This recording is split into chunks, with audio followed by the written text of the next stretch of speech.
How would you respond? I suspect I know how, but how would you respond? So people say, look, we don't understand the origin of life on Earth, and therefore God must have done it. Even theologians don't buy that. I mean, sophisticated theologians. But it's what they call a God of the gaps argument. It's pushing God into the few remaining gaps in our understanding. God of gaps. I see.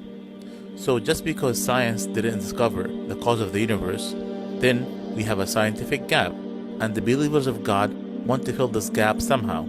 So they invented God to fill this gap with the belief that God created this universe. This is a common objection put forth by the atheists because they cannot explain the origin of life in Earth. So they invented the concept of God of gap as a response, and failed to realize that this concept have many illogicalities.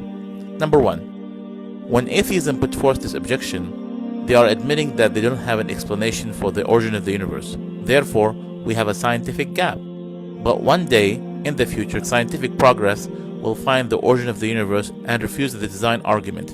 In other words, they are saying that they have blind faith in science.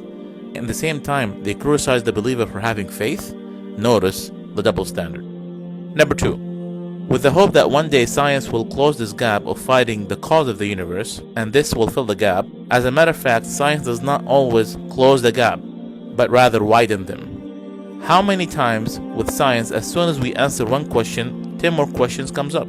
For instance, the DNA was discovered in 1968, and upon that discovery, many questions came up that scientists until now are trying to answer.